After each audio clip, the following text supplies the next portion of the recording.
My name's Rick Ellic. I'm a black belt under Roi Dean, and I want to welcome you to this instructional video. I'm in my 50s now, and as much as I hate to admit it, I'm definitely slowing down. That said, I truly believe that it's possible to be more and more effective year after year as long as you continue training. But as an older athlete, that means training much smarter. When I was younger, I could oftentimes just brute force myself where I wanted to go or use speed or power in order to have success. But that's no longer a viable recipe. It's a recipe for failure, and it's a recipe for not having longevity in the sport. Instead, what I've realized is that I've had to build my game into a series of interconnected systems. Systems of offense, systems of defense, and transitional systems that allow me to deal with the obstacles that I'm presented with and have technical solutions for them. We need technical solutions for physical problems. Now, I'm a huge fan of flowcharting out your game. You don't need a massive flowchart though. You just need a couple reliable offensive attacks and defensive techniques and transitions from all the positions and all the obstacles that you commonly face in Jiu Jitsu. The techniques in this video are ones that I commonly use from a variety of positions, but really the techniques are less important than the concept of building your game into an interconnected system. So what I hope to do is to inspire you to look at your game very carefully. If the techniques that I present are useful to you, that's fantastic. But what I really hope is that you examine your game and build it into an interconnected system that allows you to have years and years of success on the mat as you continue to grow older and continue to grow more effective in this beautiful art of Jiu Jitsu.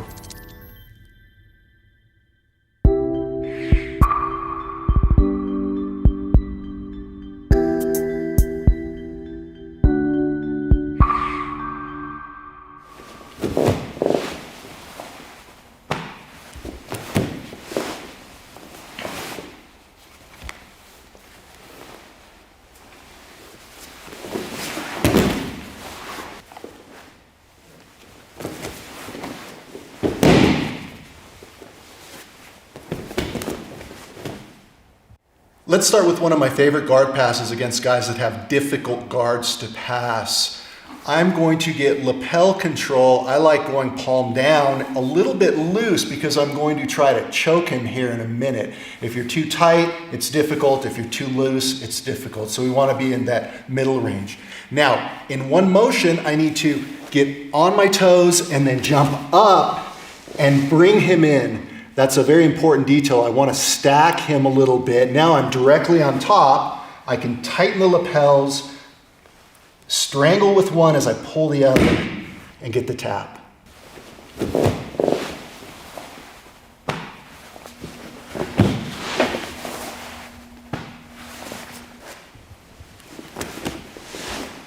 Sometimes when you go for the choke, or even before you go for the choke, your opponents will open their guard and attempt to drop their hips on the mat so they can sweep you. I want to retain lapel control and then pinch my knees together very, very tightly. This is going to prevent me from getting swept. Now, I can grab both lapels with one hand, begin thrusting my hips forward to expose the ankle, bring it around, and we can drop into side control.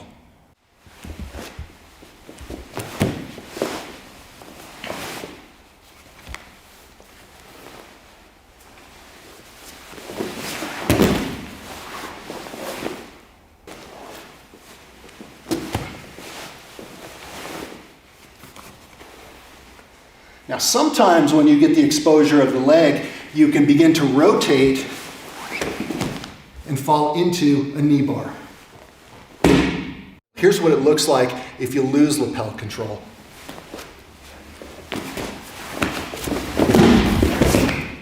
And now we're in a really bad spot. If you do get swept, all hope is not lost as long as you remember to pinch your knees together. Check it out. Because I'm pinching, he can't come up very easily now. Now I can bridge, get ankle control, hip out, kick up, and I can start passing the guard.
Retaining lapel control is critically important to avoiding getting swept, as is pinching your knees together. That denies leverage. Now, I need to deal with the fact that he's holding on to my ankle. So I'm gonna switch both lapels to my left hand, come in and get knee control right at the seam. And in one motion, I'm gonna kick forward, up, and back, and immediately come back in, applying pressure to the inside of his knee.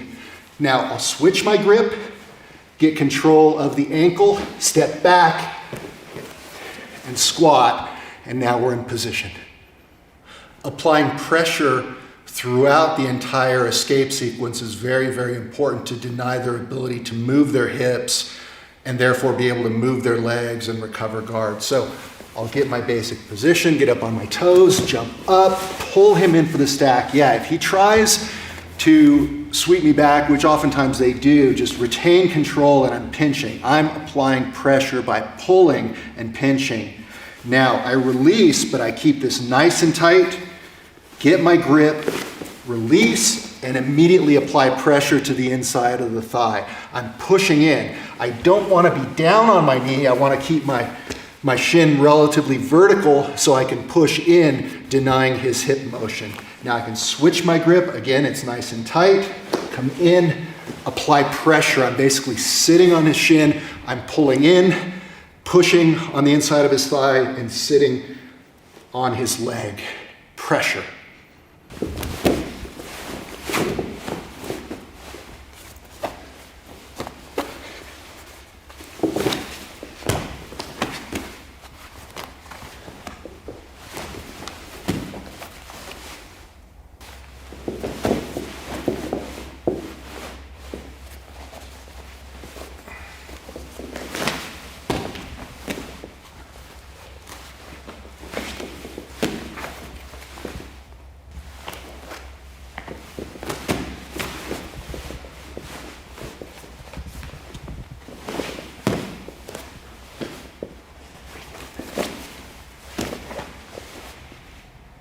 You can get into the giddy up position straight away. You don't have to necessarily open their closed guard.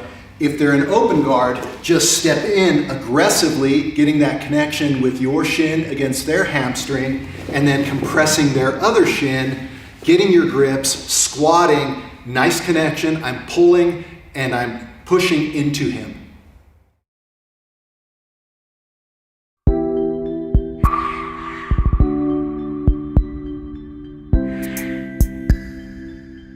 All right, so what can we do from here? There's a lot of ways that we can pass the guard from this position. One of the simplest is to hop over this knee and go straight to mount.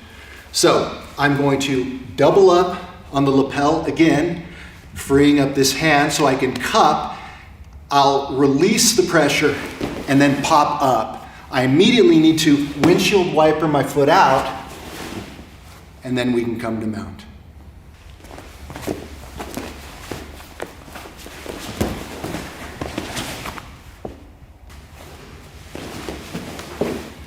Now, sometimes when you attempt to get to mount, they're gonna pinch your ankle, holding it very tightly, making it hard to pull it out in this quarter guard situation. But if you think about it, this ankle is actually the first hook in me taking the back. All I need to do is get past this arm, slide my knee up, get my seatbelt, and now I can pull him straight to the back.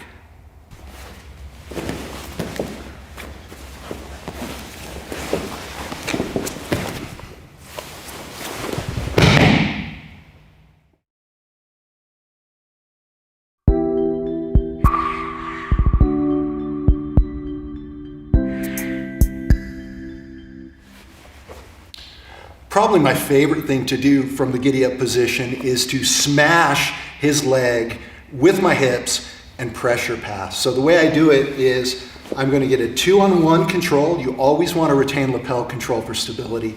With my left hand, I'm going to get control of the knee. And now in one motion, I need to sprawl on his leg, and then I'll release the lapel grip and get a hold of his hip. It looks like this. I'm overwrapping his hip, I have hip control, I'm smashing his leg. Now I can get over the foot and begin dragging myself over. Drag until I have to release my grip, replace with my hip, push back, and stabilize the new position.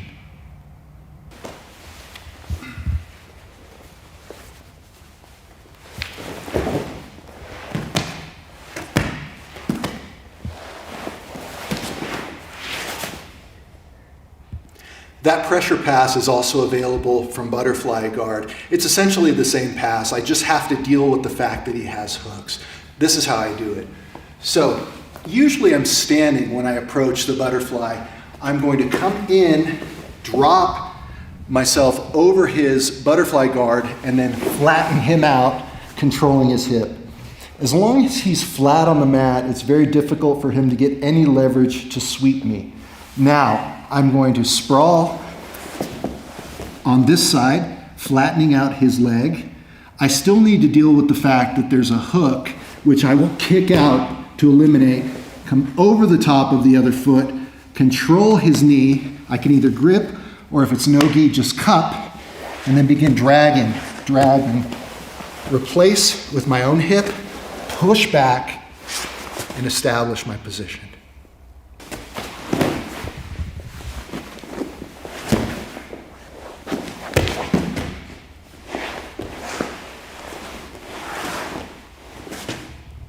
You need to be able to control whatever position you happen to be in.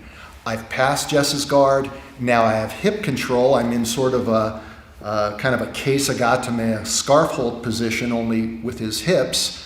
And this is okay, but I can't really submit him from here. I'm going to need to increment my way up to side control. The way I'll do that is swim in and get tricep control.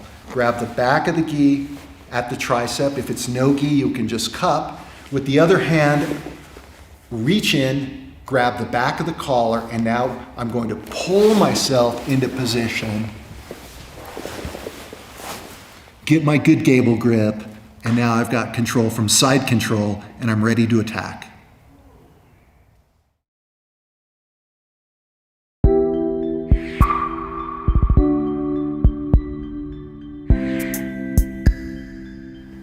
One of the reoccurring themes in this video is the idea of building your game into systems.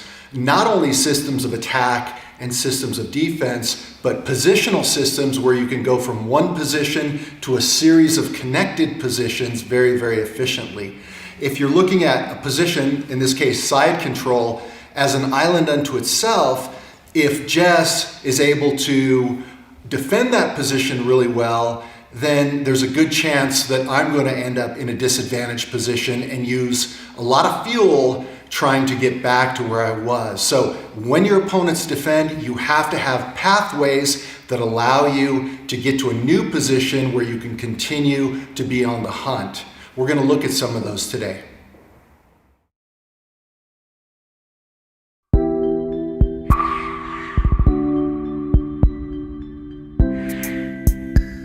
One of the drills drills that I teach all my students is something we call around the world. You start in side control and you transition to 5 or 6 different positions, and it's a great drill to learn how to transition without leaving any space. Let's take a look at it.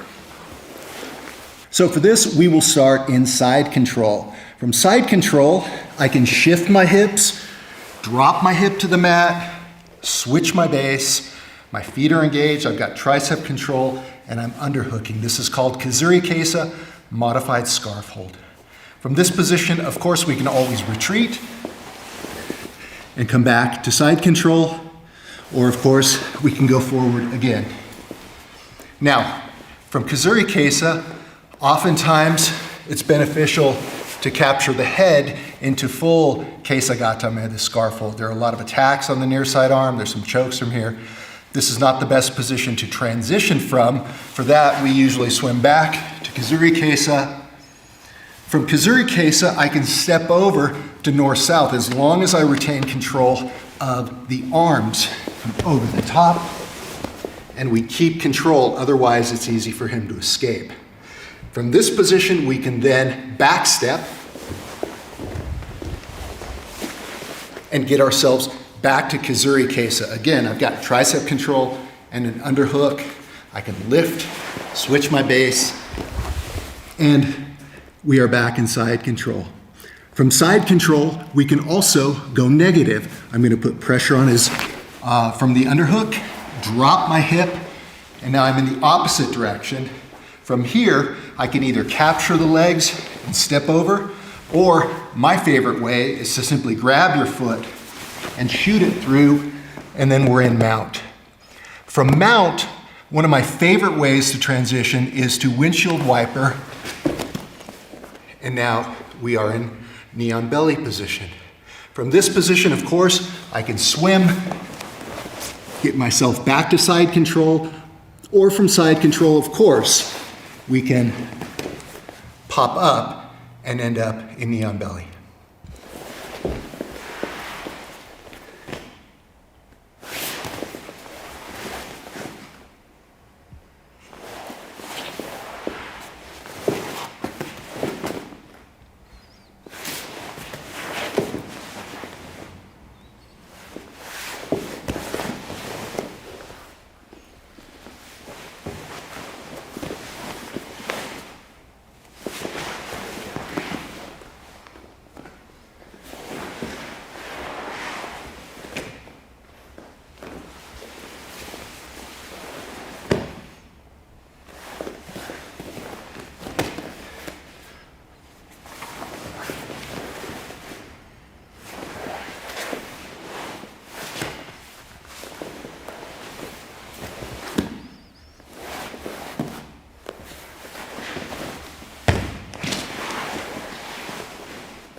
Typically, when we play side control, our opponents are going to have their arms in one of a few different positions. We'll go through them here. One of those positions is when the near side arm ends up across my center line. There's a popular escape called the ghost that a lot of people do, and the arm ends up there. So if I feel my opponent begin to insert their arm on that side, I want to take the underhook arm, swim it, lift his head up, and catch the back of the collar.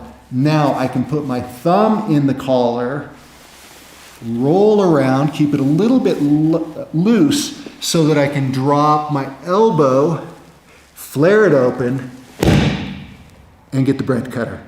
All right, so when Jess swims his arm to the inside, I'm going to lift his head, swim myself in, and catch the collar. Now, what I don't want to do is bring this arm out and then begin attacking to get my hand position, because he's just going to be able to defend pretty easily. So it's important to keep your thumb in the collar, be a little sneaky, and now come around. The second thing you don't want to do is keep a real deep grip, because when I ratchet over, I'm going to end up on the front of his neck, which is not so nice. So just loosen up your grip a little bit so that you can drop your elbow, and as a last step, flare it open, and we can get the tap.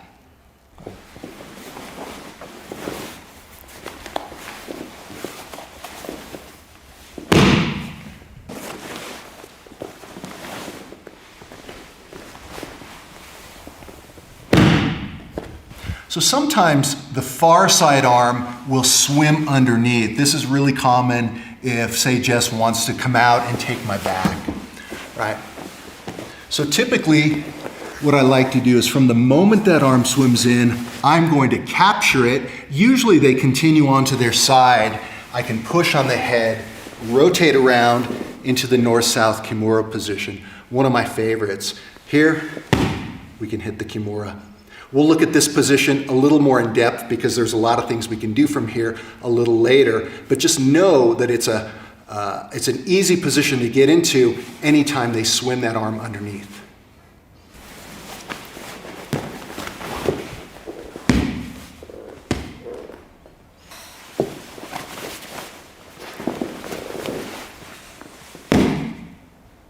One of the things we can do when they have frames is switch our angle and roll our shoulder forward in order to get the exposure of the wrist.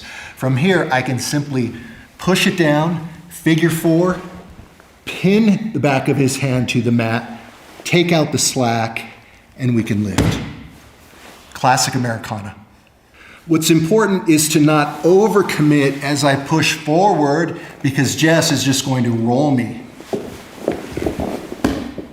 But we have to get enough of an angle, especially rolling the shoulder, to capture that wrist, and then we can pull it down. Now remember, with an Americana, you pin it to the mat. There's a lot of range of motion if the hand is not on the mat. If I can pin it to the mat and then take out the slack first, it becomes very easy to get the tap. Oftentimes when we attack for the Americana, they will swim their arm to the outside to protect it.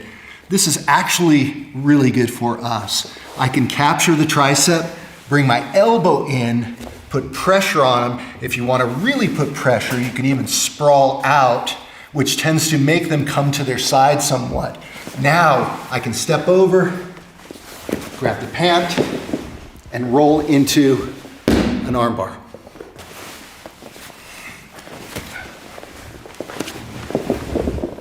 When we get into the armbar position, what's important is to pull in with the far leg, pull up with the instep on the near side leg, pinch, and now without letting go of the leg, which I retain so he won't roll out, I can just come out and we can get the tap.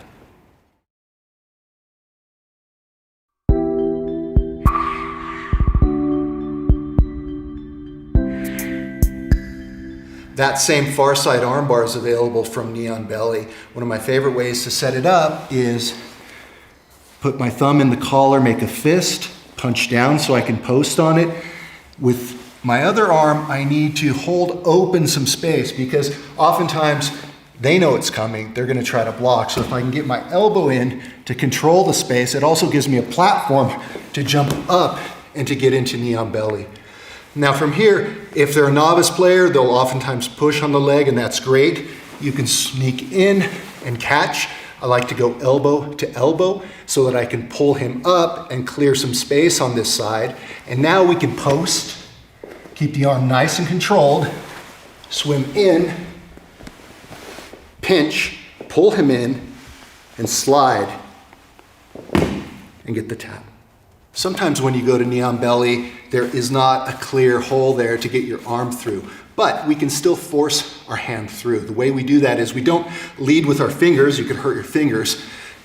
Make what they call a leopard paw fist, not a full fist because that's a lot of surface area, just kind of a thin one. And now I can just punch through, get my position, lift to clear the back area, post out, slide in, pinch, and we can get the armbar. When you go to knee on belly, always try to get control of the collar so that when we punch up, you've got control over your opponent. This also allows you to pull him in order to insert the hand, palm up, for the baseball choke. If he's down and I'm trying to reach all the way down, he's just gonna block. So it's easier to pull him in, get your positioning, and now I can kill the near side arm with my knee, rotate, drop my head, and get the choke. One of the keys for making the baseball choke work is taking the bottom hand and straightening it so that it applies pressure on one side of his neck. So, we get ourselves into position, I pull him in, I get my grip. Once I pivot, I really need to straighten that back arm. I will kill his arm, pivot, and here is where it straightens and we can get the choke.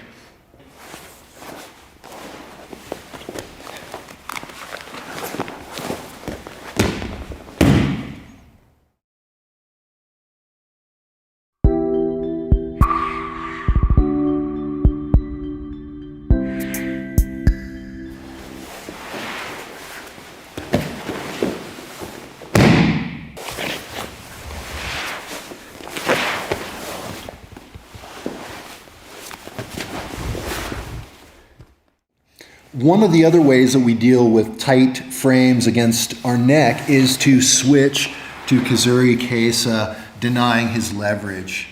From here, the most logical place to go is to simply step over and get the near side armbar. So Jess is pushing on my neck, that's uncomfortable. I need to switch, but I need to pull up that tricep, very, very important. Get my leg through. You'll notice that my toes are engaged, I'm connected to the mat. If I'm up too high, it makes it very difficult to get that leg over to get the arm bar. So keep your hip back. I've got my hip bone against his hip bone. I can feel that connection, and that's what's going to give me the space to step over, pinch, and now I can bridge and get the tap. As we transition to Kizuri Keisa, if the far side arm ends up wrapped around, that's fantastic because I can hit an arm bar. What I need to do is step over and then in one motion, continue that transition and we can get the tap.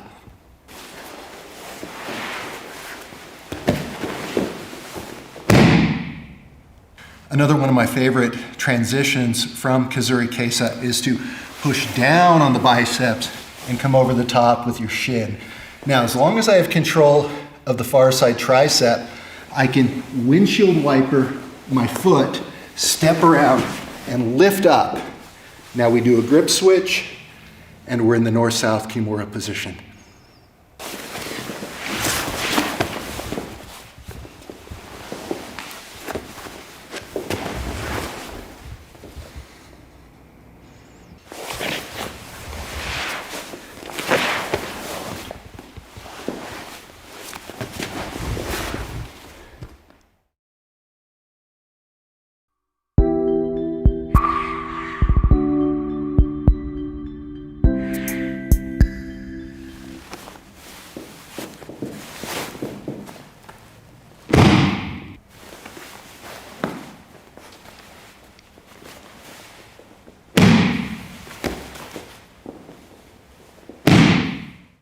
From Kizuri Keisa, we can take that far side arm out and switch to Keisa Gatame, scarf hold. Now, I want to hold my hamstring if possible. I need to keep my feet engaged. One of my knees is pointing up. I have tricep control. If we lose tricep control, we're essentially giving him the back, and that's not so good. So really pull up on that tricep. Now, a couple attacks. Probably the easiest attack is going to be the Ezekiel choke. I can grab the inside of my sleeve, bring my fist around, pull the entire structure over, and ratchet.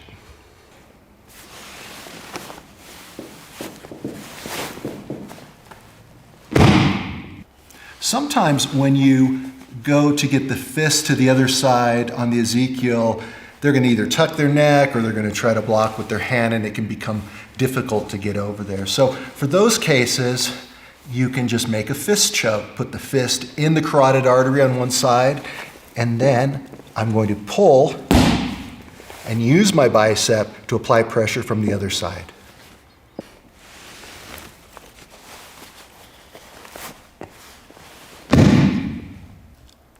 Another favorite attack of mine is the near side armbar from Kesagatame.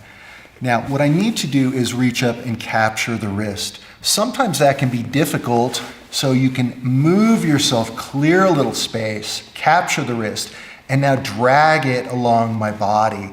As soon as it gets past that leg, I can come up and forcefully pinch. I want this thumb up, and if you pinch it right and flatten out the wrist, you'll usually achieve that position.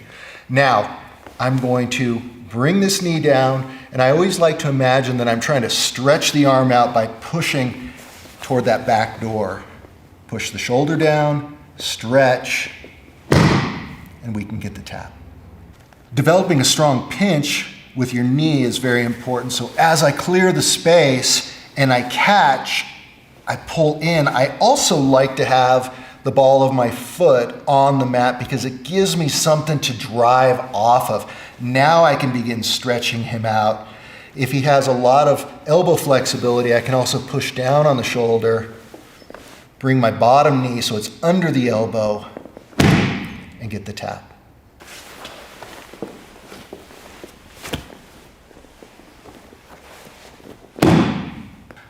You need follow-up attacks. Oftentimes when I am trying to get the exposure of this arm, he will bring his arm up to defend.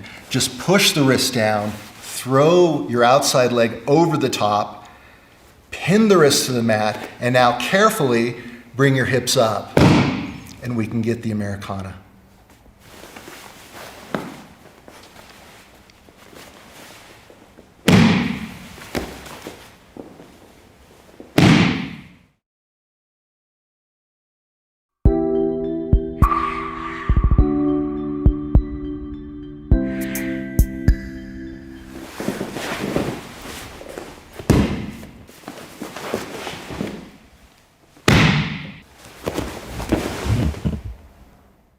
So now let's talk about the north-south Kimura position, but let's review the 3 ways that I typically use to get into the position. The first way is if I can get an underhook on the far side from side control and apply pressure against the ribs, especially if I sprawl out, they tend to move to their side. Once they do that, you can just jump into the position, get your figure 4, and we're ready to go. The other way I like to get into that position is when he swims in, we capture. Push on the head, swivel ourselves into position, and we're ready to go.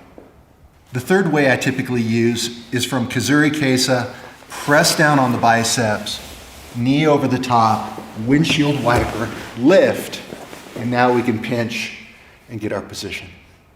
We need to be able to control this position. The way we do it is we want to make sure we are on the balls of our feet, and I like to come up with my knees and pinch together. This is going to prevent Jess from getting his shoulders to the mat, which is one way that he can defend this position. Being on the balls of my feet also allows me to simply pivot and drop into the armbar.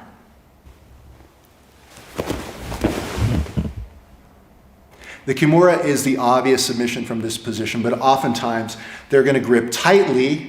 And so you don't want to just pull against that, especially in a predictable pattern that he can anticipate. I want to actually pull first his hand in a direction where he's weak, then pull up and out, and it helps to get into a pattern that he can't predict. So we might pull, and then rip out and get the tap.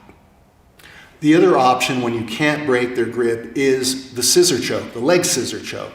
What I want to do is begin dragging my knee in order to capture the chin, drop my other knee behind his head, figure 4 my feet, stretch my legs straight out, and then pinch.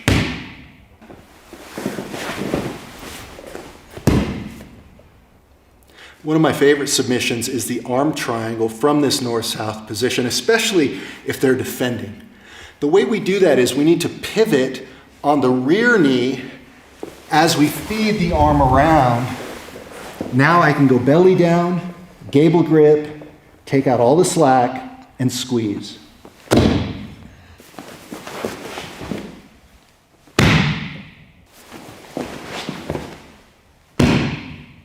One of the keys to making this choke work, really any choke, is you first have to take out all of the slack. So even though you've gotten into the position, there might be space on either side of his neck. So typically I will ratchet up, feed my arm through, ratchet up, feed my arm through until all the slack is eliminated. Now I can gable grip, drop my head very, very low so he can't swim his arm out, and we begin to constrict and get the tap.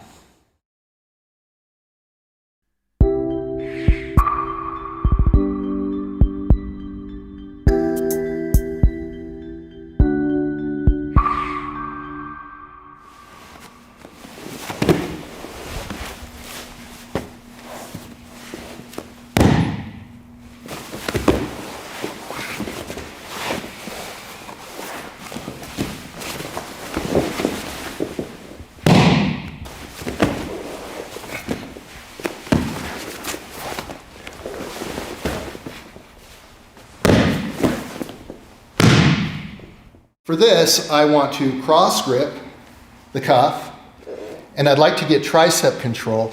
If the elbows are digging in, you can just bridge up, and now I can access the tricep. Having our hips off of the mat also helps because I'm going to drop them forcefully as I pull with my legs, and I pull the arm across all in one motion. Now it's important that I immediately get lat control, get onto my elbow, and push into him so he can't swim this arm back. And now here's a little shoulder lock I learned from Joe Moreira. You come over the top and catch the tricep. It's like an arm drag, and I can begin pulling with my elbow, driving into him with my body, and rotating for the improvised Americana.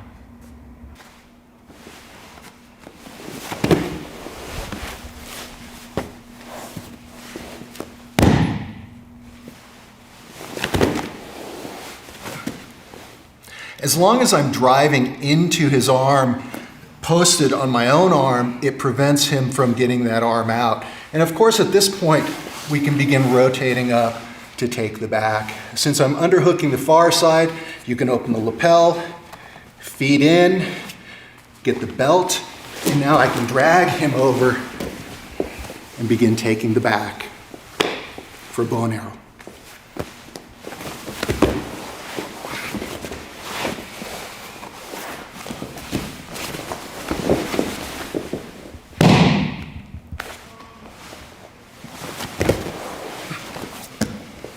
Sometimes when you drive into them, they're going to want a posture to get that arm out, and that's the opening I need to shoot through underneath. Now, with the far leg, I can create a pendulum and kick through and come up to mount.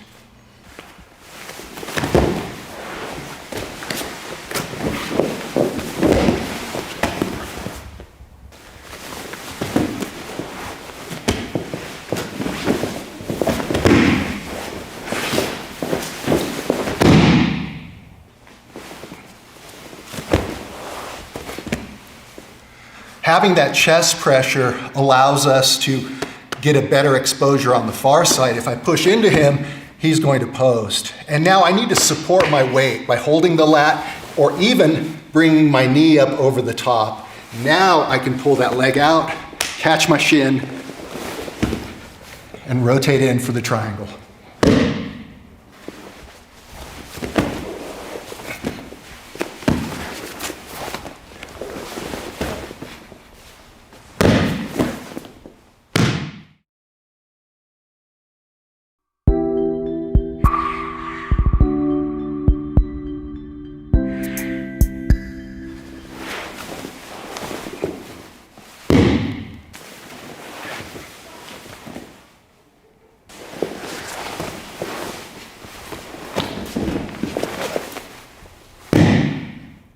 A lot of times, again, someone with experience, they're going to have really great posture, and so it becomes a battle to constantly try to pull them down, and you can waste a ton of energy doing that. So for those situations, or when it feels like your guard's about to get opened, you need to go on the attack. So I'm going to get double sleeve control, one hand in each cuff, and in one motion, feet on the hips, stretch him out. Now I can pull my leg up, and we can go straight to the triangle.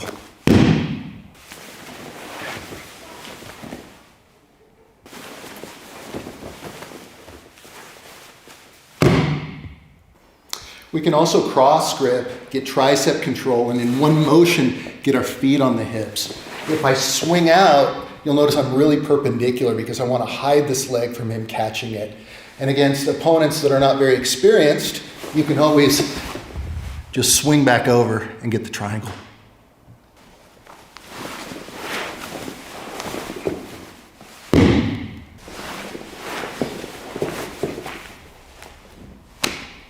Eventually your opponents will get wise to that triangle setup, so let's mix it up. This time I'm going to get the same side grip, reach over the top for the cross grip.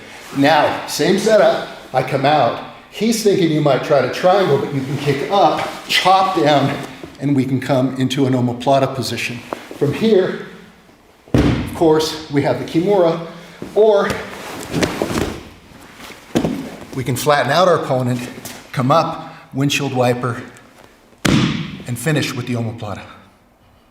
If your opponent manages to get one knee up the middle and they start creating that angle, you can still cross grip the sleeve, get tricep control, get your feet on their hips and swing out. This time I'm hiding this leg because I don't want him to catch it, and in one motion I'm going to lift, kick my leg through, and pin the sleeve. It looks like this. And now we can get to the back.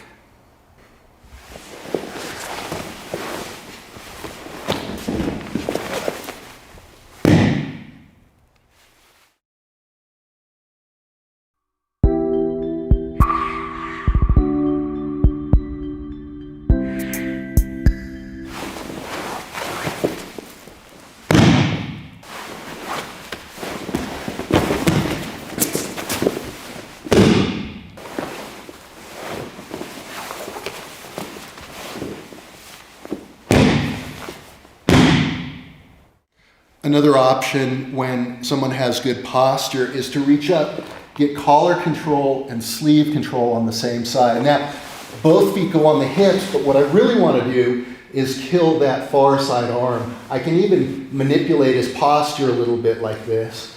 And so the logical thing to do at this point is just windshield wiper up, chop down, and we can get into the triangle choke.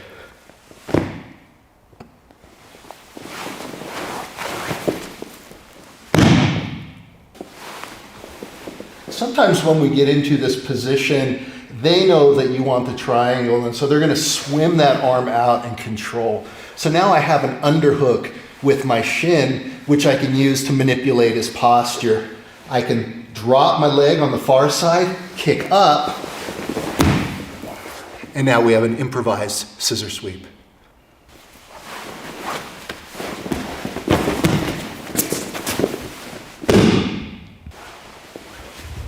If he swims his arm around and that triangle is no longer available, the neck is available, so we can go for a choke. I need to rotate my fist toward his neck, let go of the sleeve, get the far collar, and now we can get the fist choke. The fist choke is a precision choke. When I have my grip and rotate, I want my knuckles to end up between the tendon and the trachea, right in the carotid artery that's on the side of the neck, right here in the soft spot. So you need to reverse engineer how to get there. If this is where we need to end up, this is where my grip needs to be. And now I don't want to put the flat side of my fist on the neck. That's not going to be very effective. I need to actually roll it so that my knuckles are in the neck. So I get my grip, get my far side grip. Now I'm ready to go. Straight arm, roll, get my knuckles in, push as I pull the far side lapel, and we can get the tap. Another option when they swim that arm out to control your leg is to get a much deeper grip in the collar. Now, I need the blade of my wrist up toward the neck. I can now come out, throw my leg over, and begin ratcheting for the choke. If they don't tap with the choke, sometimes the angle can be a little difficult. Of course, we've got the armbar. A couple keys to making this work. One, we need a deep grip. Number two, we need the blade of the wrist against the neck. And number three, we need to curl to apply pressure near the carotid artery. And then, once our leg is up over the top, we can add to that by pushing away and getting the tap.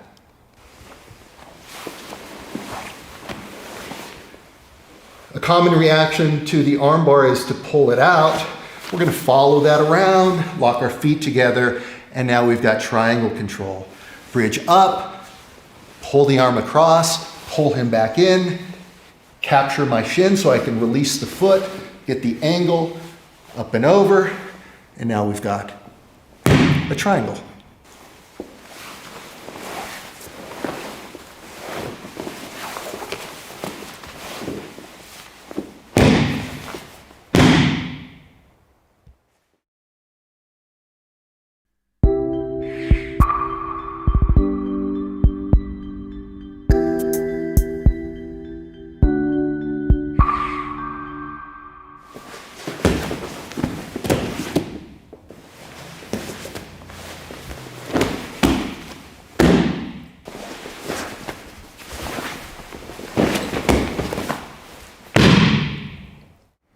When your opponents put their knee up the middle, it means they have no base in this direction. As long as I control this sleeve so he can't post, I can do sort of a scissor sweep motion, tip him over, and now we're back to mount.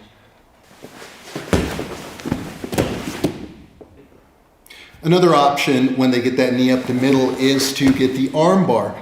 He has no base in that direction, so that's where I'm going to take him. I do need to get sleeve control on the same side, and it helps if I can reach underneath and grab the pant. Now I can pull on the pant, lift up, drop him over, and we can go straight into the arm bar.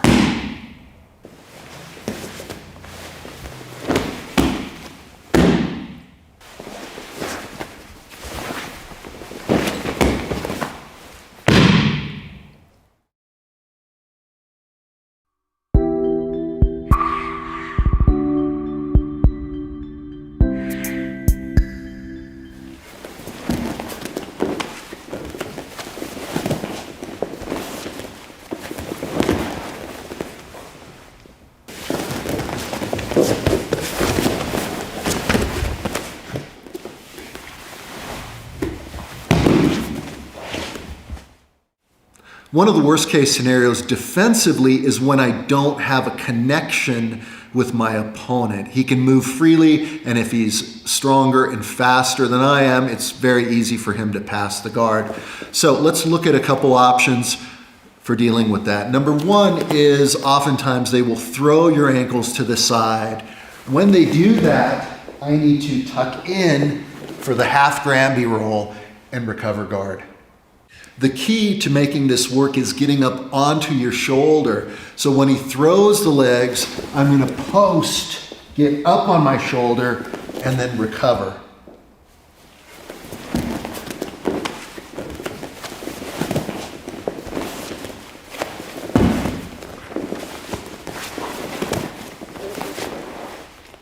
Sometimes there's not enough time to get into the Granby position, and so we just need to go with the momentum that they've initiated with us. So he throws the ankles over, I'm going to go with it, windshield wiper my bottom leg so I can come back to guard. Being able to windshield wiper in order to recover guard is very, very important. So as they throw your leg over, you're going to take the top leg, bring the knee up, and now I can windshield wiper and recover guard. When they throw you in the opposite direction, that knee comes up, windshield wiper, and recover guard. When your opponents grab your pant legs, ideally you should be able to get sleeve control, and then you can begin breaking that and getting into some type of offense. But oftentimes we don't get that opportunity. They grab and they immediately pin your legs down and rotate around, and now we've got big problems. When someone gets a hold of your pant legs and pins, you should always come up, get a post on them, and now technical stand up and break those grips. It's important from this position to always stay in front of our opponent. So if he starts rotating, I need to rotate. If he decides to go to the backside, I need to switch so I can continue that rotation, keeping a post on them, keeping a post behind me, and then when there's an opportunity, I can break that grip and come up.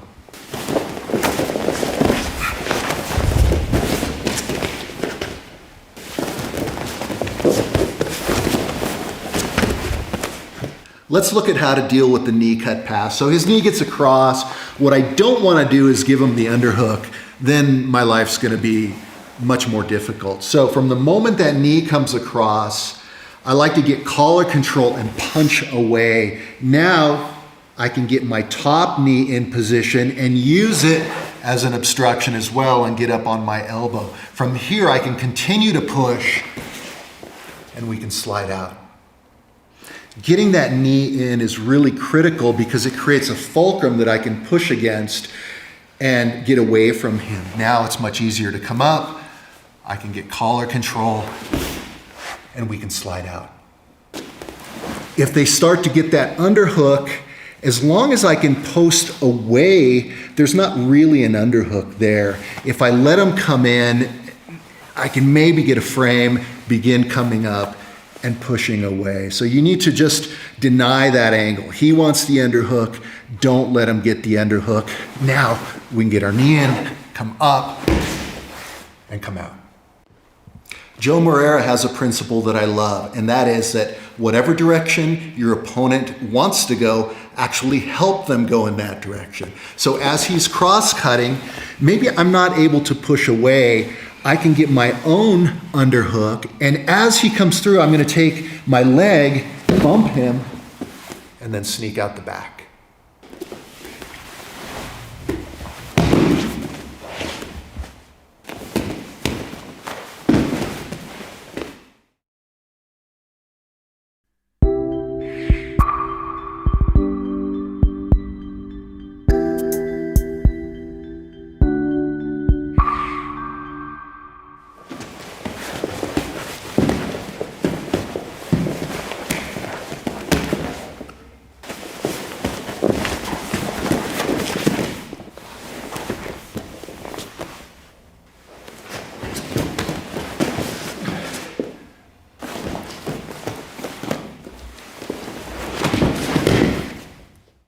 So if you've trained Jiu Jitsu for any length of time, you know that sometimes you're gonna get your guard pass. It's unavoidable.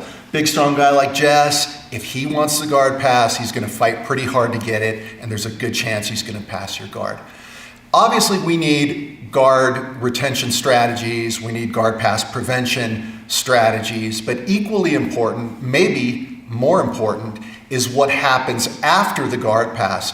Can we pre-position ourselves in a way that, one, minimizes all of their offensive options, number two, keeps us from getting smashed and flattened out, and number three, gives us a reasonable chance of escaping? If we can get ourselves into that position, then it's not so bad when someone passes the guard. So let's check it out. Typical scenario, Jess is knee cut passing, and he wants the underhook. If I let him have it, now I've got problems here. If I continue to let him through, he cross faces me. Now it's even worse. I'm flat on my back. He's got chest to chest contact. He has his knees up against my hips and up in my armpit. I have very few options to move. This is the worst case scenario. We basically screwed up.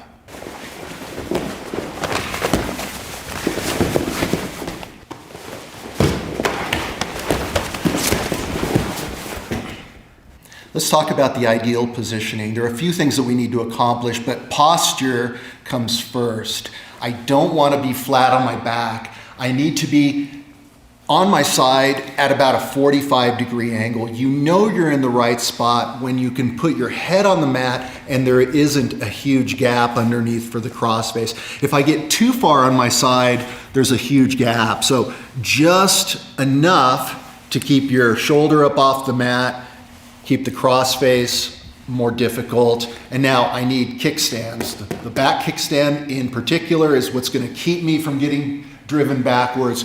And I need traction with my front foot with the ball of my foot. We're on the balls of our feet, everything's engaged, and I'm positioned here for success. You'll know when your positioning is good when your training partners can put all their weight on your shoulder and you're able to comfortably hold them up into position. If I don't have the kickstand, he's going to push me over. With a good solid kickstand, I'm not going anywhere. So now that our basic posture is sorted out, we need to deal with the arms.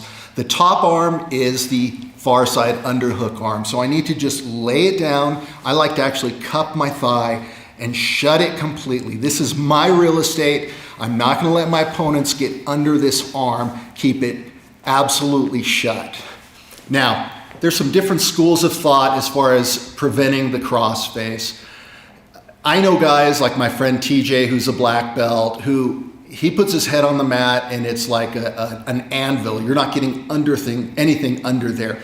Me, sometimes my head's not that heavy. So what I typically do is put my head on my bicep, glue my forearm to my forehead, and my paw is going to intercept my opponent's biceps. This is the position I want. You'll notice that there are no gaps, nothing underneath, nothing around, and I've got everything locked up.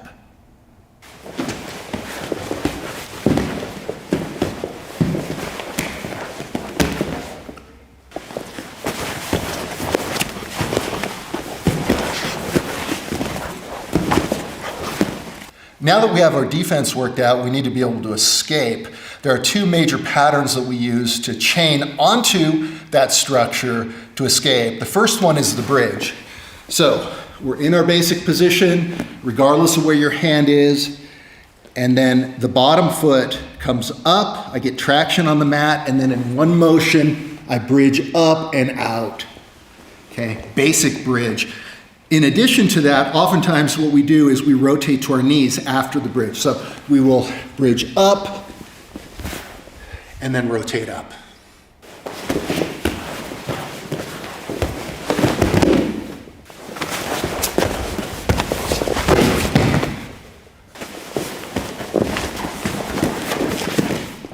The second escape pattern involves throwing that back leg over, windshield wipering, and ending up in butterfly guard. It looks like this. We're in our basic position. I'm going to take the bottom leg, throw it up, bring my knee as high as possible so that I end up on my shin, and now I can windshield wiper over and end up in butterfly guard.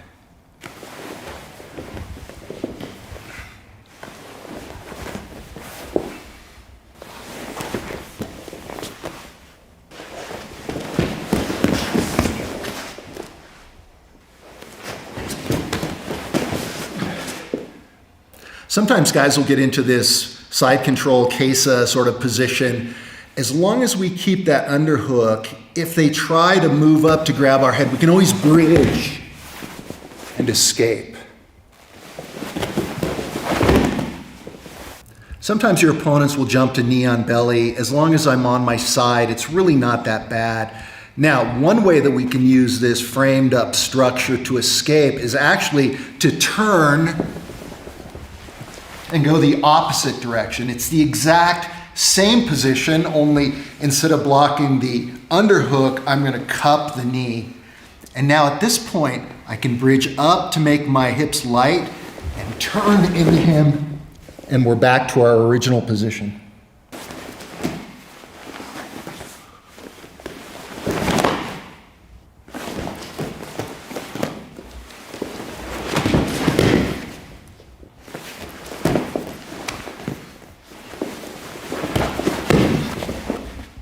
One of the benefits of this position being on your side is that it tends to dissuade your opponents from getting to mount. It just feels weird to come up and over when someone is on their side, but it does happen.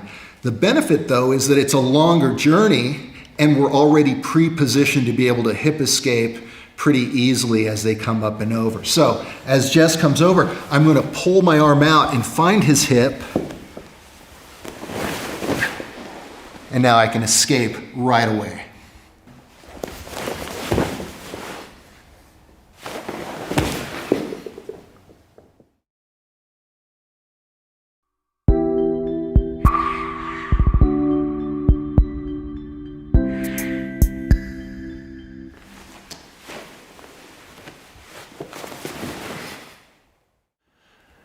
We all mess up and we end up in a bad position. I've given him the underhook, I've given him the crossface, and now things are looking bleak. Sometimes, especially if you're an older athlete, against someone young, big, and strong, you're not going to be able to get out of this position. So instead, why don't we put them under a little bit of pressure? I'm going to catch the bicep and ratchet my elbow in. What I want to do is get it under his hip so I can minimize the pressure of the crossface and put him under a little bit of pressure. With my far arm, I like to hold right in the armpit. There's a little seam right there. I can catch and ratchet down on his arm. Now I'm holding him into position, and with my near side knee, if I can tuck it into the hip, that's great. If I can tuck it onto the inside, that's even better. Sometimes you don't get quite that much opportunity, so just connection is good. And I'm going to use all of those tools to really pull him into position and keep myself safe. Typically what happens is they get frustrated because there's not really a submission available for him here. And so they will start pulling, right? And you can hold for a bit, and when you have that moment, you can then escape and get into guard.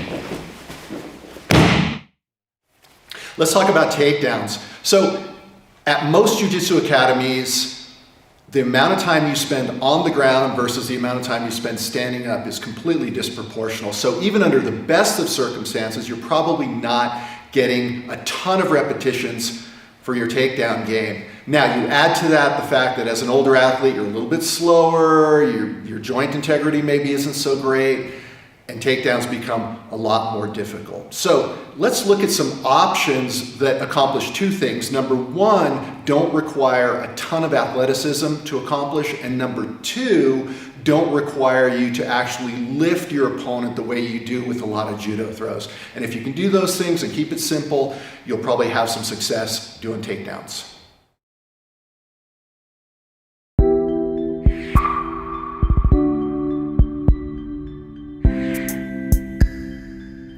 So as a general rule, what I don't want to do is end up with grips and allow my opponent to get grips, because now I've got to deal with grip breaking and it's much more difficult. Instead, I need to grip fight, and then when I'm ready to go, I'm either going to get a collar grip and sleeve grip, or a sleeve grip and a collar tie. It works either way, or even a tricep grip, and I'm going to pull him as I move myself into position. It looks like this. So I have caused Jess to go in one direction, I've gone in the opposite direction. I now have tricep control and head control. This is called koshi-guruma in judo.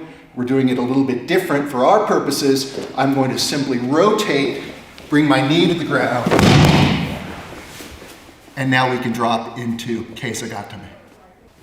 What's critical in this head and arm position is that you retain tight control. If I move Jess and get into position, but my control is not very tight, I've just given him my back and life is not so good. So I need to get into position and hold him very tightly. If I do feel like he's starting to take my back, I need to follow and stay in front of him. So we want a two-way motion. I'm getting Jess to move and then I'm moving in the opposite direction to intercept. I get that motion and I come in and immediately get tricep control and head control. You can grip the gi if you want, you can grip the tricep if you want, you can get lat control if you want. What's most important is just staying tight. And now I can begin rotating. Move your knee toward the mat. Very important for safety, and that's what's going to allow you to corkscrew as we come down into Kesa.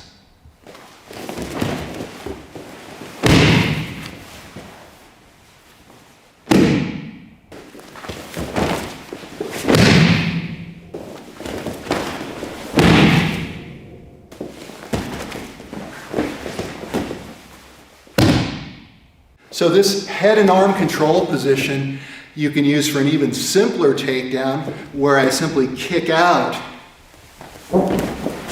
and sit down and end up in case I got to me. So I need to reiterate again that we don't want to give up our back. That's the biggest danger with these techniques. If he starts to get the back, I need to follow him and stay in front. Once we have our control position, again, I'm turning almost like I'm giving him my back because I need to be able to kick out in the direction that he's looking. So it looks like I'm giving him the back, but what I'm doing is kicking out and dropping and getting my position.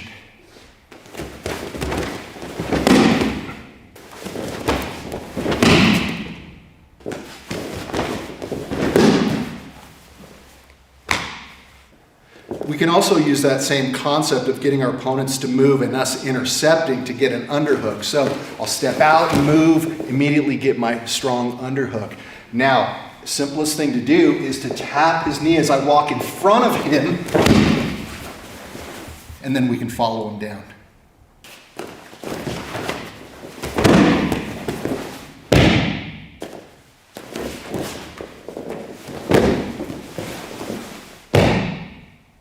So getting a strong underhook is really useful for a lot of different takedowns we can do. One of the techniques that I teach in my self-defense curriculum is to bury your head, get tricep control, and now I can get a hold of the far hip.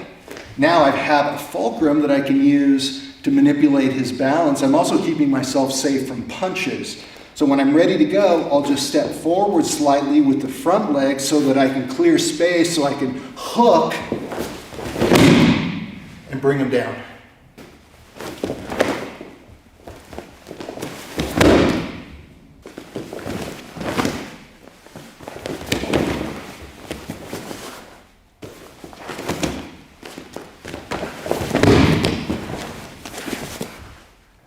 I can't stress enough how important it is to get your opponents to move because that creates opportunities. For all these techniques, I've been pulling on the lapel side to get him to step with the leg on the same side. That also allows us to get an inside trip really easily. So I'm going to step out, pull without stepping myself, and now I can drop to the inside, get a hold of his hip, and use my own hip to manipulate his balance with his knee and bring him down.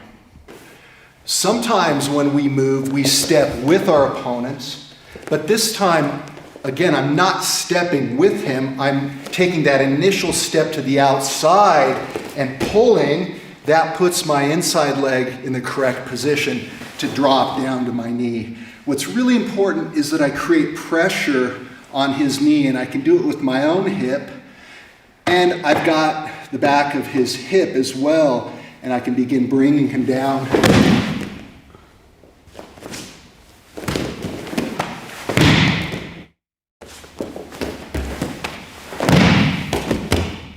In order to get our opponents to move, we have to move ourselves first. So what we've been doing is moving to the outside and pulling in. That's one direction. I can also step in the other direction and pull the sleeve, and that allows us to set up a nice osotogari. So I'm going to step outside and move, and now I can come to the outside with the outside leg, step around thigh on thigh, and bring him down. So a couple details. Number one is I'm stepping to the lapel side and then pulling as I step myself on the sleeve side. Now I can immediately step out. I want chest on shoulder contact, and I want to begin corkscrewing him to break his posture backwards. Some people like to analogize this like turning the wheel of a bus. It's a corkscrew, and now I can come to the inside, or the outside I should say, with my other leg, trapping the thigh, and bring him down.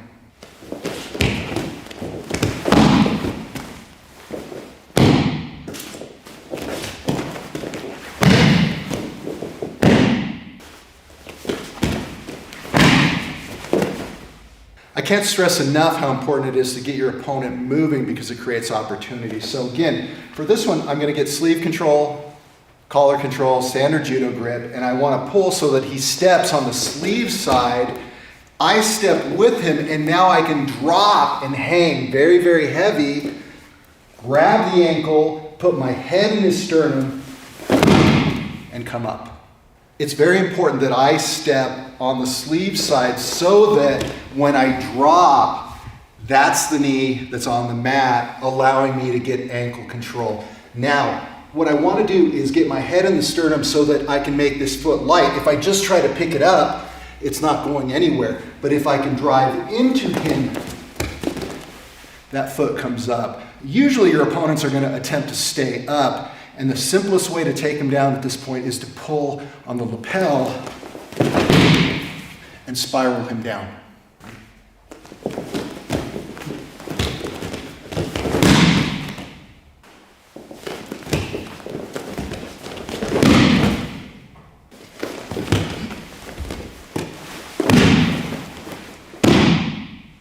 You can also chain techniques together. If I break his posture, the common reaction is for him to stand up. So if I'm not able to catch the ankle, we can go back to the osotogari. So I drop, maybe he comes up, I go with it, and then we're back here.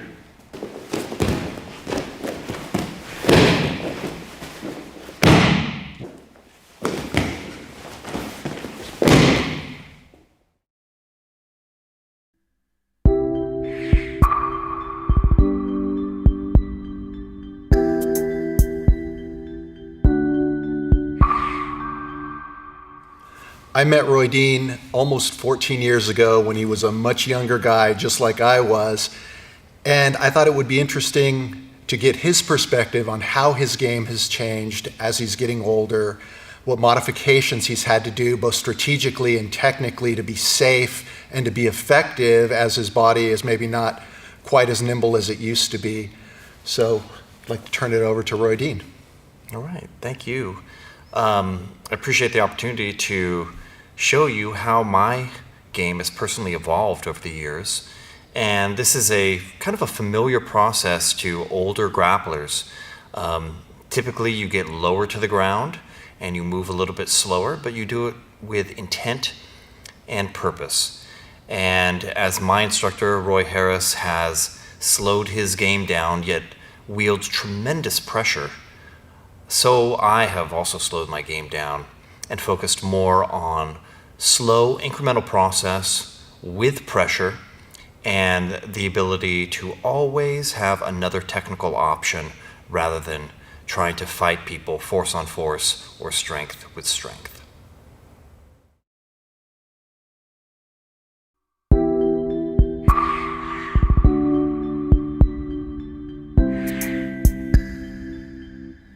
So being inside someone's guard used to be a tremendous struggle, and there were many, many ways that I tried to open people's guard, generally with quite a bit of force on force. But as I've gotten older, I've realized that I can bait my opponent into opening their legs, and that saves a lot of energy.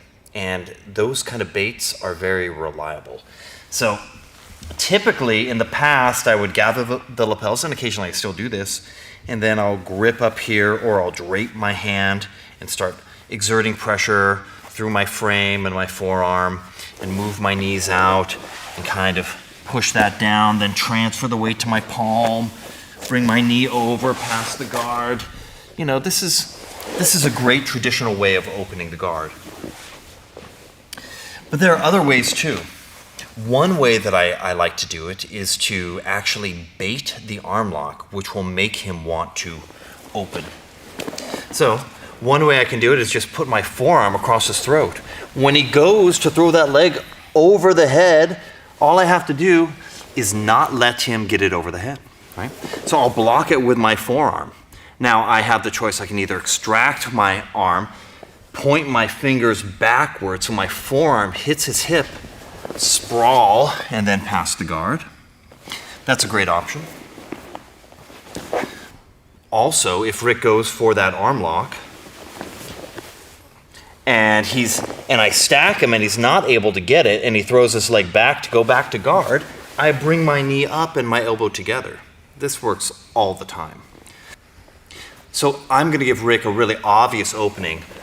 I give him that, boom, I stack him so he can't get the arm lock, and then I guide and block his femur so it's not able to reconnect. This is where you want to be in your guard passing. You never want your opponent to cross their ankles, because then it becomes a real fight. So what we're looking at here is just as he goes into the arm lock, boom, I smash, he comes back, boom, there we are, holding the lapel, blocking him from crossing his ankles. Then I can open to that side, back step, boom, and take side control.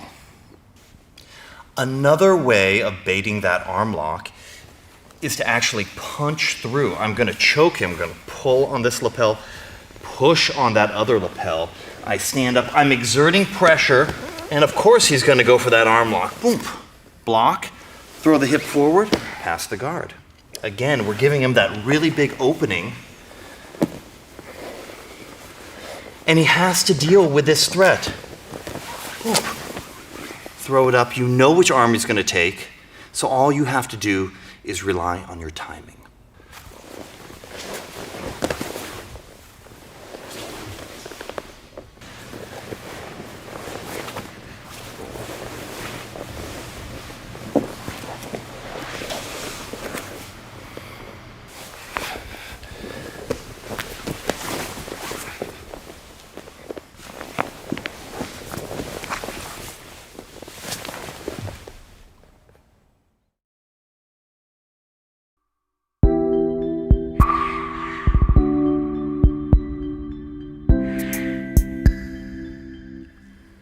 One thing that I've gotten away from is big, explosive, dynamic motions, whether that's standing or on the ground.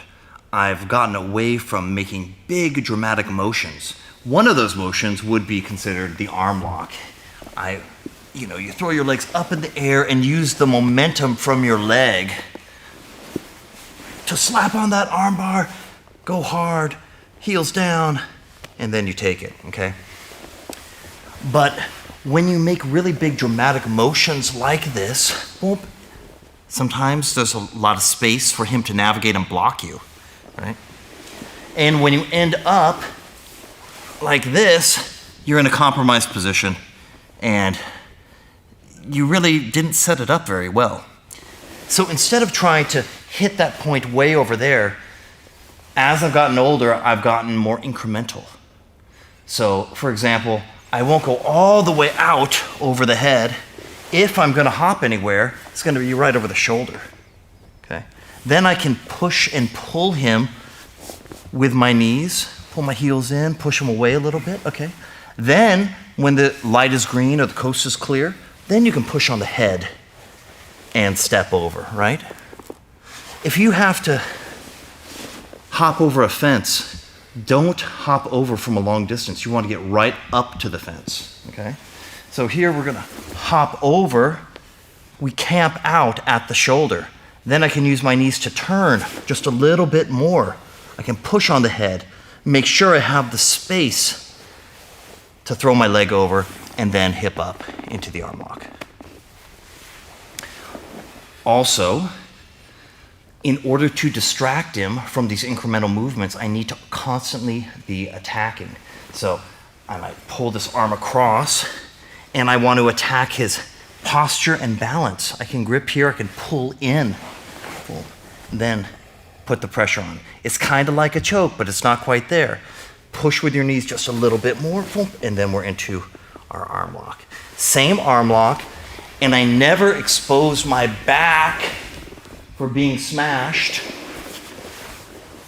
because I'm not throwing my leg wildly into the air, trying to get it over his head. I know exactly when I can position that leg over his head. So once again, I want you to stage it. Go to that shoulder. Use your knees to turn you a little bit more. Make sure if he's really bringing that head in, it's gonna be hard to get that over. It's gonna be hard to clear that cranium. Boom, push that over. And even better as you age is to go into a sweep to finish. Put gravity on your side, sweep him over, finish from here, and don't finish from your back.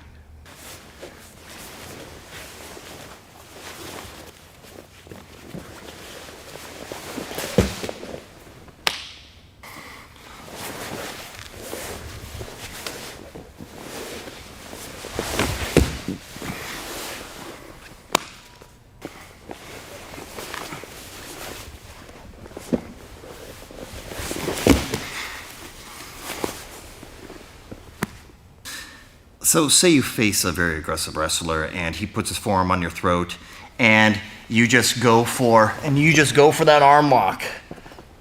That arm lock, but you end up getting smashed right here. Okay? So he's stacking me, he's not allowing me to extend my hips. Okay? Now I have two choices. I can spin under, which is possible. I reach through to the other thigh, spin through, and take the arm lock. Now, spinning under is not an impossibility. A lot of people can do it, particularly small people. They need to learn how to exit out the back. But that isn't for everybody. So one thing to keep in mind, if he's putting this forearm on your throat or you end up having to take this arm lock right here and he's stacking you, remember, you do not need to push up. It's exactly wrong for your back, right? He's smashing me, he's putting a lot of weight on me, I'm extending, I'm never gonna win. He's got gravity on his side plus body weight. Plus he can really decide which angles he's gonna smash me at. So you always go sideways, you always go perpendicular. You pull sideways with your knees, not up and down, sideways. Then you can take the sweep and finish with that arm lock.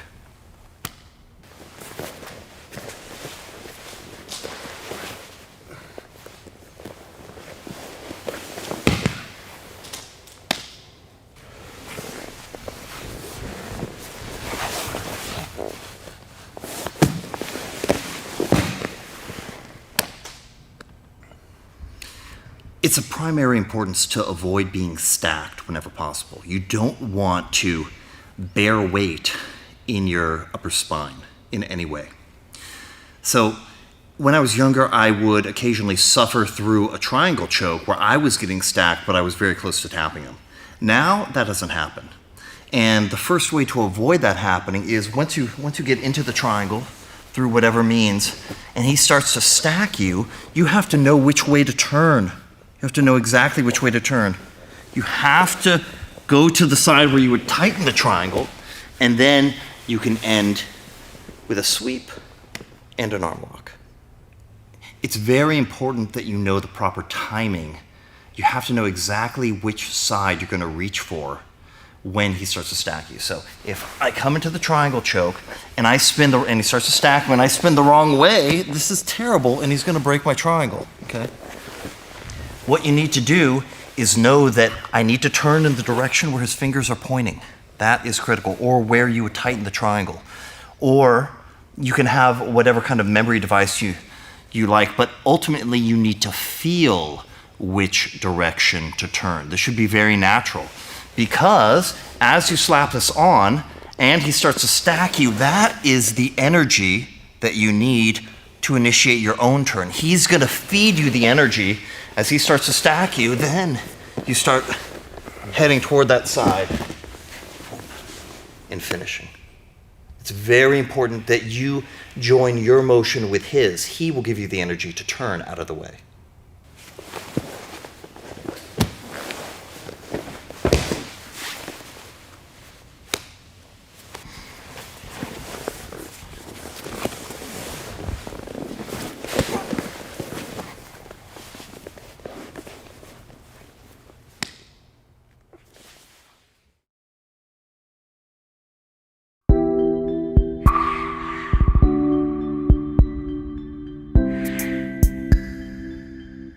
One thing that's very important for older grapplers to understand is that incremental process is still a form of victory. And you need to get comfortable with just being on the trend of passing the guard or making progress towards your goal. Now, when I was younger, I had all these dynamic movements. I had to pass the guard right away. So I would do things like flipping, put my shoulder here, back step, come around. I would pass in really dynamic ways, coming around, sometimes overpassing, then coming back and sliding into position. Big movements. I'm not into that now. Every once in a while, if I get the green light, I'll do a big movement. But every time you do a big movement, it drains your gas tank. Just a little bit, right? So you need to hold in reserve at least 4 or 5 explosions for when you really need them.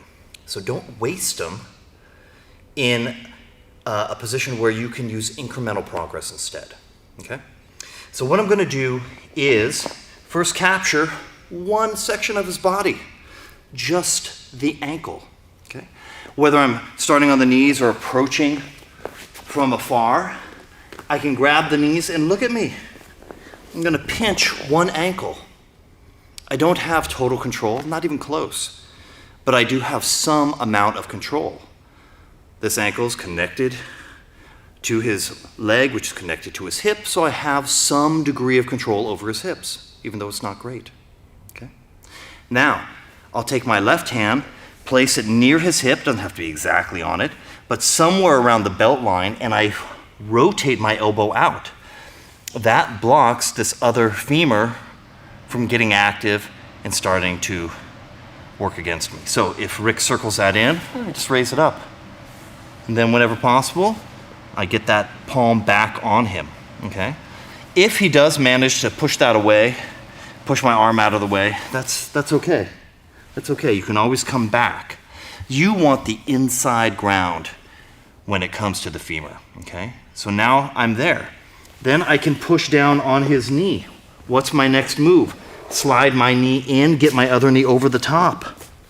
Voila, we're making progress here. I also flared my ankle so that it would not get caught in a half guard. For example, Rick could put me in a half guard right there. No, I don't want that. So I'm thinking ahead. I block that femur, I push this femur down. As I slide my knee in, I'm gonna raise that ankle so it's over his shin and not gonna get caught. My knee goes over his knee. To me, this is guard passing. It's the battle of whether I can get my knee past his knee, not big dynamic movements. The fight is right here. Once we're here, there's many ways you can pass. You can go underneath an anchor, start driving your weight forward, back step, push that up, and then secure the upper body. Or you can come in, slide my knee up, get my knee over. I like to go for the upper body right now. Boom. I'm very partial to doing the back step and then using my knee to get his hips out of position. Then I transfer my weight, so I slide into a more traditional side mount with my knee underneath his armpit, and I have a tight side control, ready to go.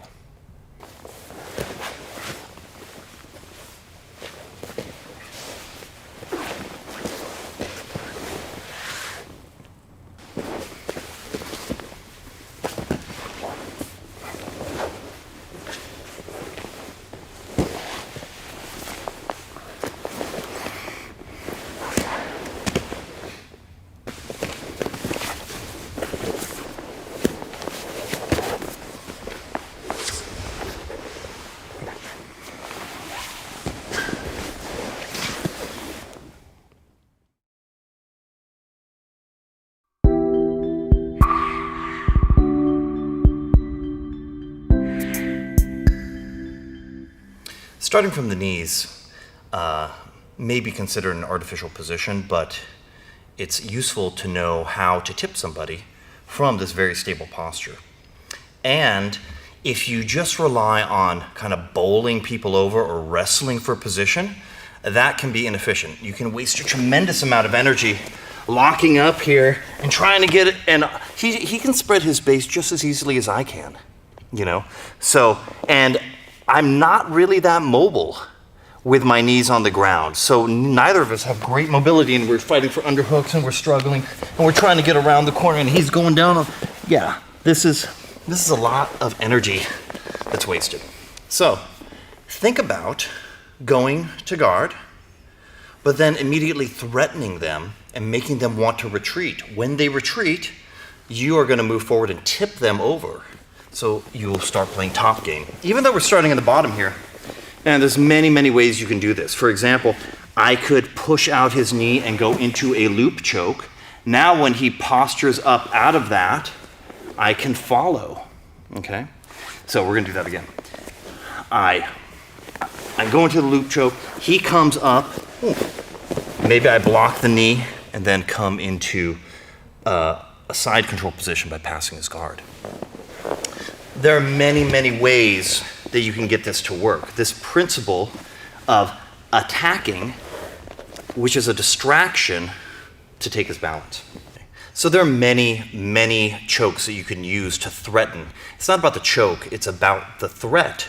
Every threat is a probe to disrupt their balance. So if I'm here, I'm gonna go for a loop choke, medium grip, and I can push out either knee. Well, he pushes that off, okay? I go with it and then re-attack for the choke. Come through, I'm attacking for the choke the whole time. Bring my knee over and continue to attack for the choke. So,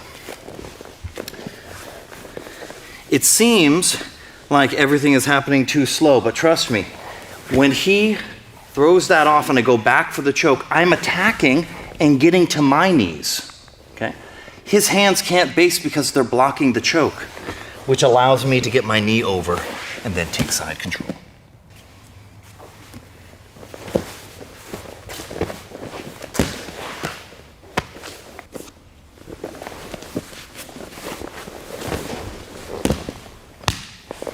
You can use any choke. I was using a loop choke. I'm gonna use a palm up, palm down choke now.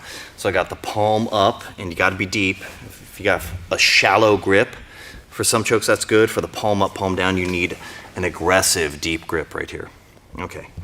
Then when and we can do this in many ways. I can push that out a little bit. I start to apply the choke, and as he postures up out of it, I go with it. You see that? Here's the Jiu in Jiu Jitsu. He pulls out, okay? So when he pulls out, I can either use my hand to come up, or sometimes you don't even use your hand to come up. Sometimes he comes up and I stay on it, and then I dive my knee over and I pass the guard. Now, here, this is perfect. As he pushes to block my elbow and his elbow is blocked on the ground, I can't go any further with my choke. I'm trying. So what do? You leave this in position, and then I rotate my right elbow up by dropping my body and allowing more rotation for that bottom elbow to tighten the choke.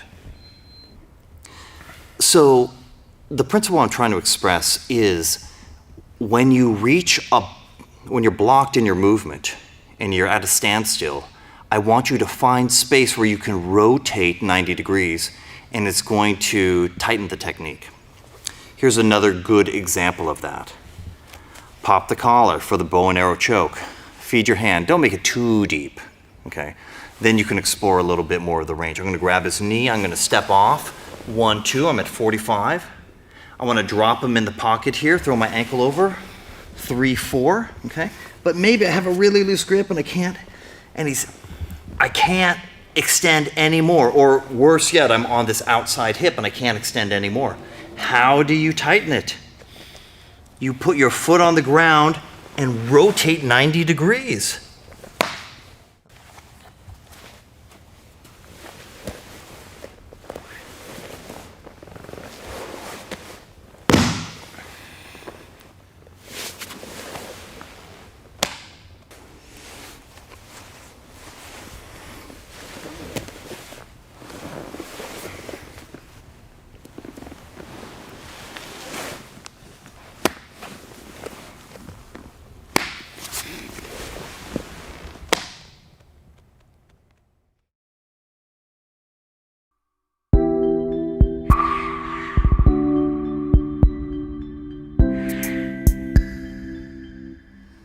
My closed guard game has evolved quite a bit.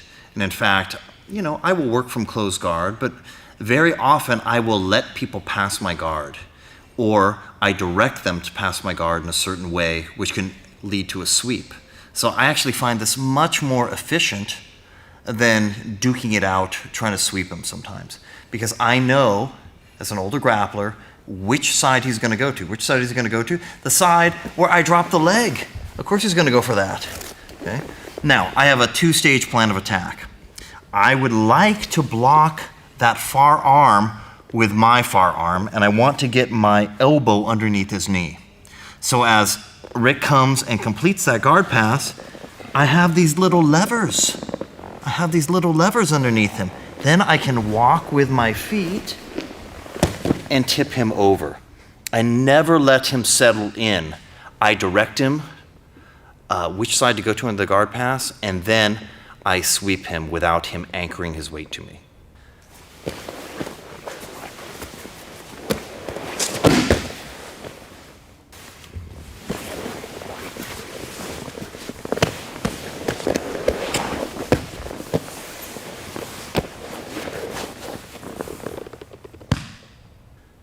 So that doesn't always work with every opponent. It works often, but not always. So getting the underhook is also a good strategy. I know which way he's going to pass because I open my leg to that side. He's doing the knee cut, and I get my arm underneath. Okay? So this is a good position for me. I have the underhook. Now, as Rick continues that pass, I get a waist grip right here.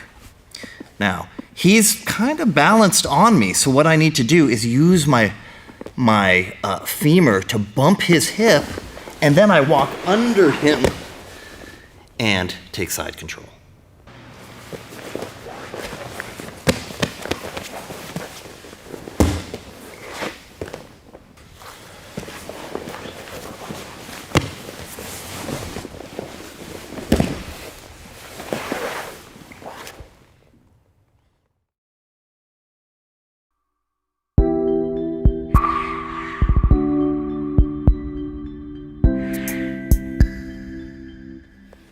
From side control, there are a number of options that you have, but your partner is aware of most of those options. So this can be a difficult battle, a mini battle within the larger battle of your entire game.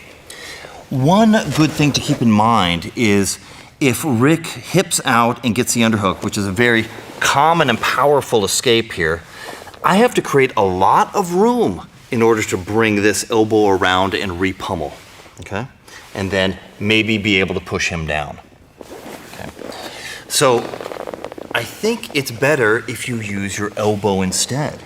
So as Rick is going out, I just bring my elbow on top of his elbow and pin that. Now, check it out. Don't relieve the pressure. A beginner might block there and then try to come back into side control, relinquishing their control there. So what you want to do is just drag out your forearm on top of his forearm, roll it down, expose that wrist or that arm, and then we have so many things that we can do from here.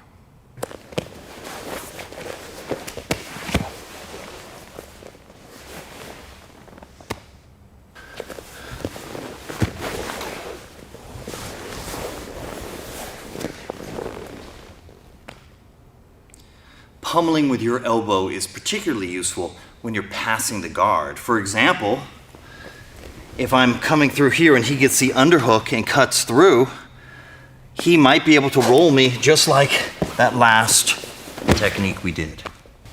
So, as he comes through, I circle, I pin his elbow, but I also go in the opposite direction with the rest of my body.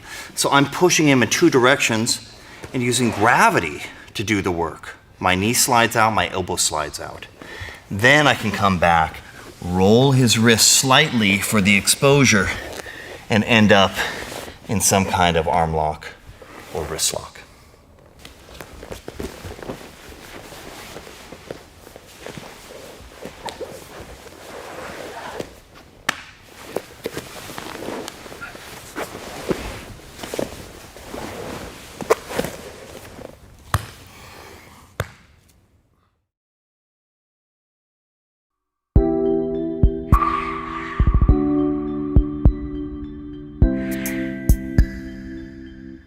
when I was younger, I would run out of attack options, but you don't need to run out of attack options. You just need to recycle your attack options, and here are a few of them.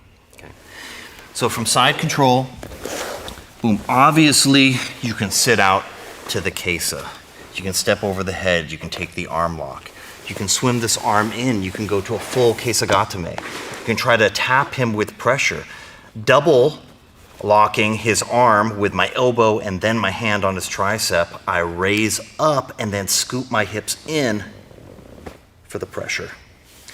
If that's not working, you can always swim back. Now check this out. I raise my hip up, suck up all that space. Boom, we're in side control.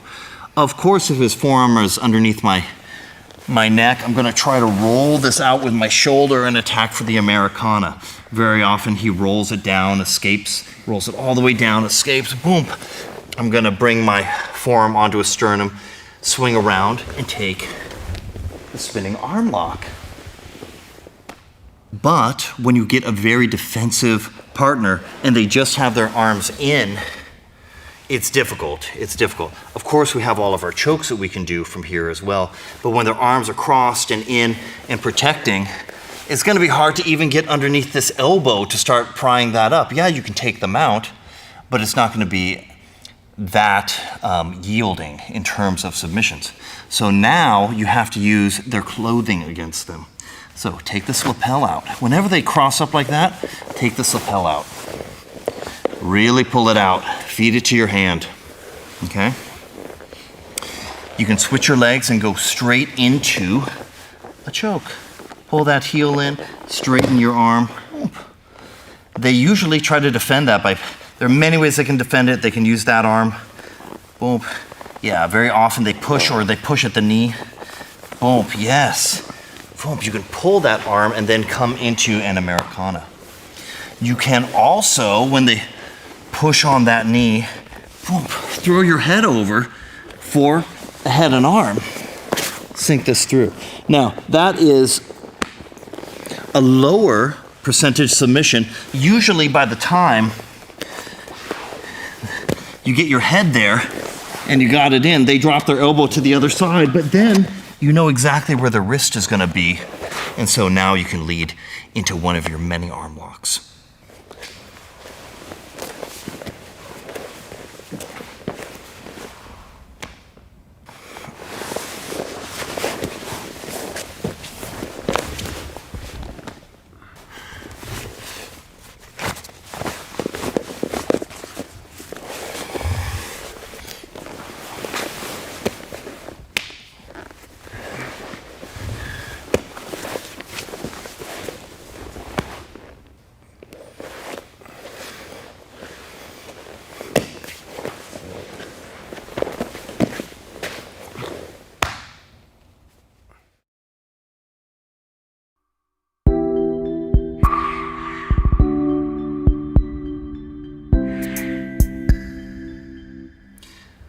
So my aim was to share several techniques that illustrated the principles that will help older grapplers stay on the mat for longer and be able to contend with the younger grapplers that they face.